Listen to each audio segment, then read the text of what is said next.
Hello friends, this is Terry from Uncle Terry's Beginner Guitar. Most of my videos are about guitar instruction, but today we're doing something that's a whole lot less fun, but sometimes necessary and helpful. And what we're going to do is we're going to replace the compact fluorescent lighting in the kitchen, the canned lighting that has compact fluorescent bulbs with LED fixtures. Now, the thing that makes this kind of a bummer and no fun is that you have to deal with something called the ballast. And I'm gonna make this video very basic. There are other good videos about this project on YouTube, but some of them move pretty fast and kind of expect you to know a whole lot of things. So I'm gonna back it up a little bit and make it very basic. So the lights that were put in kitchens back in the early 2000s tended to be these types of compact fluorescent bulbs. Now, this was a big improvement over the old incandescent bulb. This bulb only used about 13 watts of power, and it lasted a long time, a lot longer than incandescent bulbs. So it used less power, it was brighter, and it lasted a lot longer. But the type of socket base that was used was what's called a 4-pin socket base. See, there's 4 pins here. And in the base of the socket, which is up in the can, which I'll show you, has 4 little slots for these to fit in. Now those sockets get old, they break, and sometimes they don't hold these bulbs very well, as you're changing these bulbs out. These will last a long time, but not forever. Maybe in my house might last for a couple of years. You tend to burn the lights in the kitchen a lot, so they stay on a lot. So every couple of years you're changing these things out, and the base gets brittle and sometimes breaks and doesn't hold these very well. Also, when you're dealing with fluorescent fixtures, you're dealing with something called ballast. Now, I didn't know exactly what that was, but I'll explain it as best I can. I'm certainly not an electrician or an electrical engineer or a physicist, but ballast is something that's needed for fluorescent light fixtures, because what it does is it boosts up the voltage with a transformer so that it gives it a burst of current to ignite the little mercury vapor inside these fluorescent tubes to start the fluorescence process going. And then once it's ignited and it's burning, it backs the current down, the voltage down, and keeps it very steady and even. Now the ballast can go bad over time, and then they don't work. So then you'd have to replace the ballast. The ballast comes in a little box, a little metal box that's up usually in the attic, adjacent to the junction box for the wiring. So it can be replaced, but nowadays we have these beautiful new lights called LED lights. All right, we're going to use a conversion kit by Fate, or maybe Feet, I'm not sure how they pronounce it, Electric. This is a conversion kit that will allow us to put these nice LED lights in place of the old compact fluorescent bulbs. Now, what makes these LEDs really cool? There's a lot of things. One is they don't use much power. They use about 10 watts each. They're not real expensive. This this 6-pack of lights I got on Amazon, I don't know, 35 or 40 bucks. They last forever. It says 45 years on the box. Wow, I'm 66, so do the math. I'll be pretty old by the time these things go out. If I'm still around, I'm gonna get an electrician to deal with this next time. But they can be replaced easily anyway if they go out. The other cool thing is they can be adjusted to the color that you like. And there's a little switch on the top of each light unit. I'm going to show you right here. There's that black switch. And it will move you through the different colors that you have. And some people like things kind of warm, almost yellowish, like there at the top, the orange line. And some people like it really bright, almost blue daylight, like down at the bottom. And some people like it somewhere in between. I like it somewhere in between. Also, they can be put on a dimmer so that you can adjust the brightness. So it's a very, very nice light that can be used to replace these compact fluorescents. Now, the light kit comes with a standard socket that allows you to get power to your new light. And one of the things that we have to do here is we have to get the old 4-pin compact fluorescent socket out, and we have to put in something that can this can screw into. So what I did was I got some sockets. This is a standard screw-in lamp socket. I got these on Amazon. They were cheap. I don't know, maybe $6 or $7 for 4 of them. And you can wire this in to your housing that I'll get to later, and then screw in the adapter that comes with the new light into that socket, and then you're in business with your power. There's probably other ways to do it. You could probably get some of these orange type plugs and wire it in a way that allows you to just plug in your new light into the wiring directly without a socket. But this was easy, and this came with the conversion kit. So that's what I did. I got these sockets. All right, let's take a minute and talk a little about safety, electrical safety. If you haven't done much electrical work, you might want to get someone who has to help you with this. There's one thing that you always need to do, and that's obviously turn the power off to the switch and to the lights that you're working on. Electrical work can be fun and it can be satisfying. It can save you a lot of money if you do it yourself, but you have to be safe.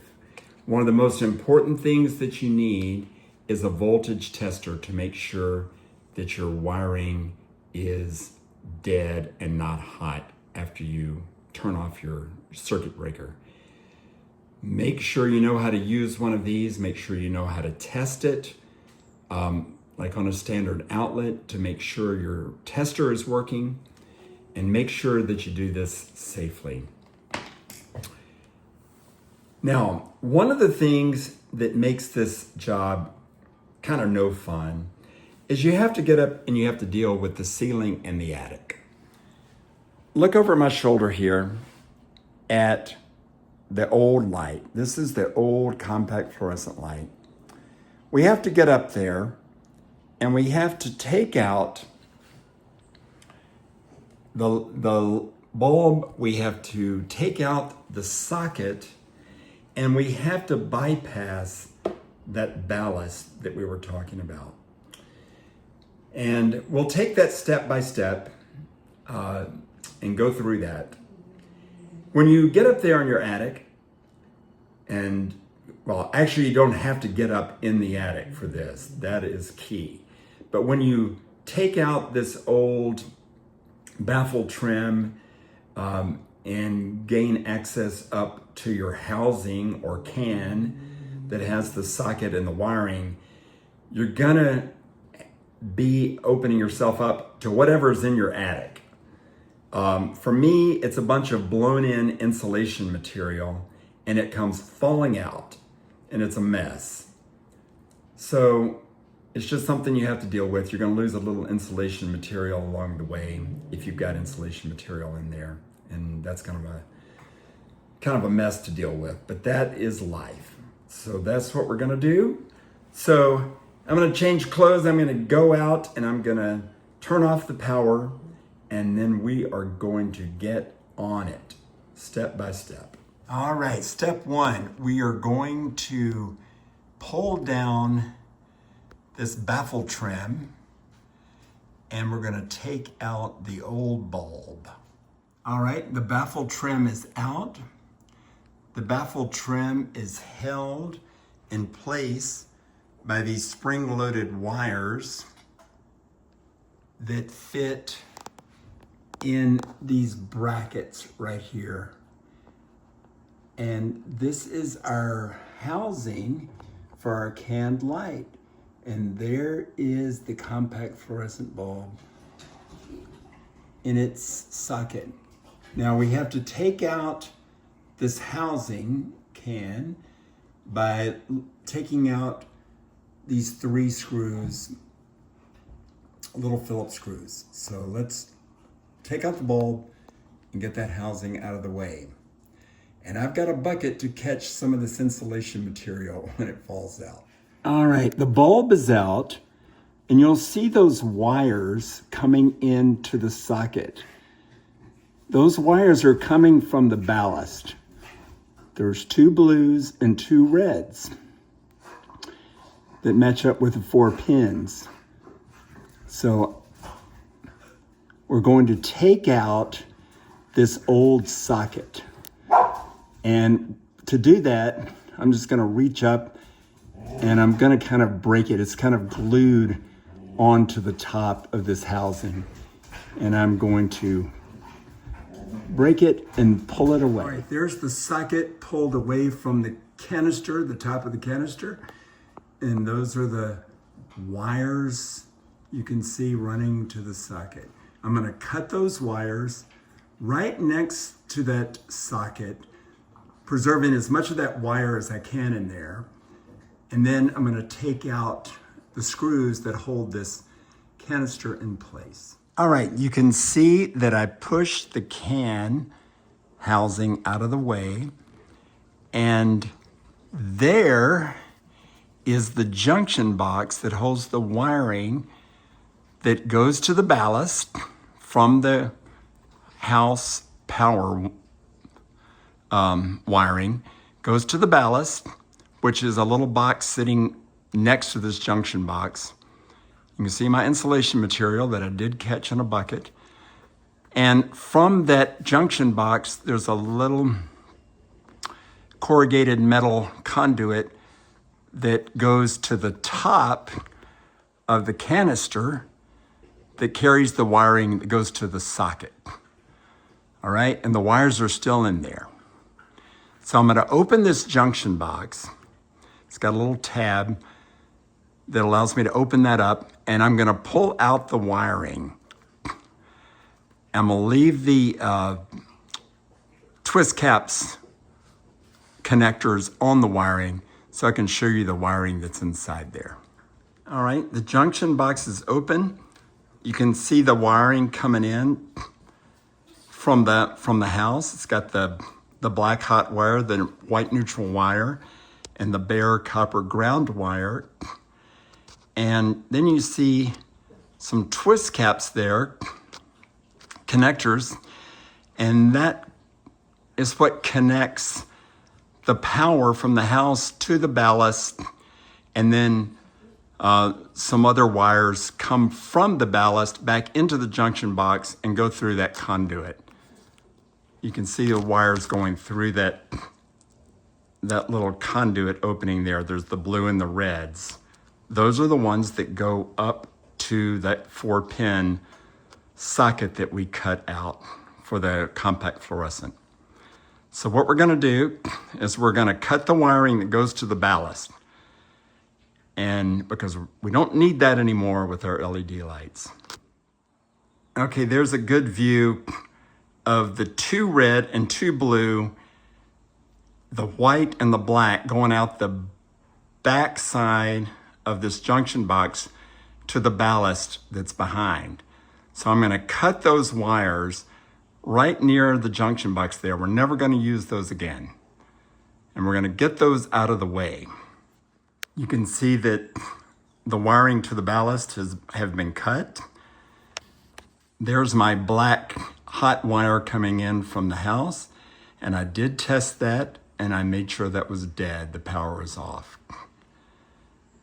So now I'm going to take off these blue twist connectors that attach the ballast wiring to the socket.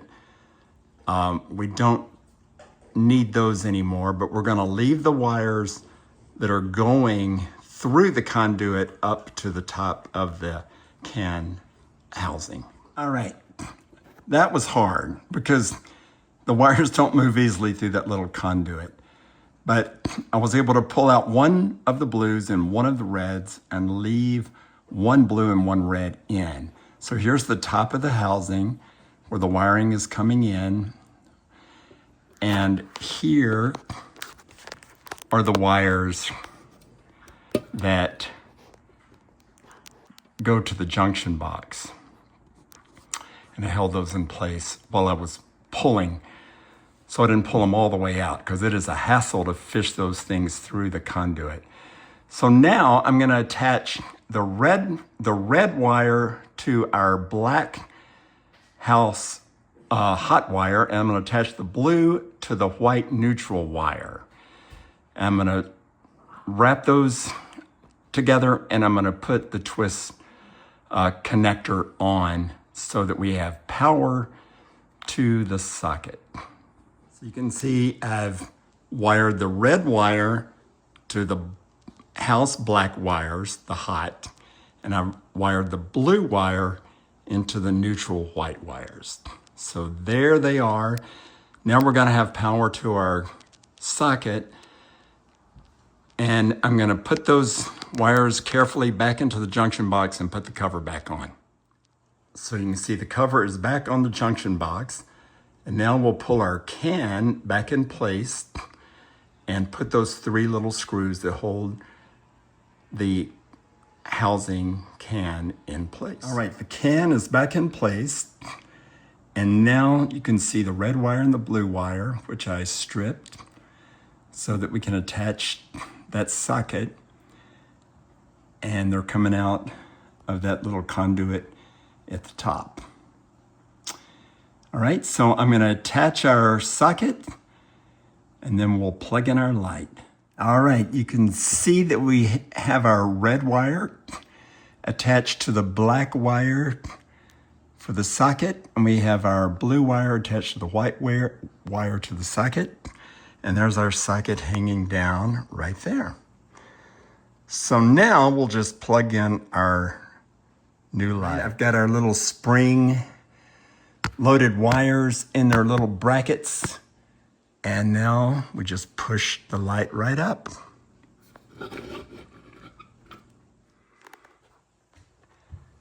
All right, now the new light with its little baffle trim is pushed up against the ceiling, and it all should be wired in place. So now for the moment of truth, I will go and turn on the power and we'll see if it works. And there it is, bright as can be. All right, so that is the project. I had 6 of those to do, I've done 4. So a couple more. So I hope you find that helpful. be careful and have fun with it, and I hope it turns out really well.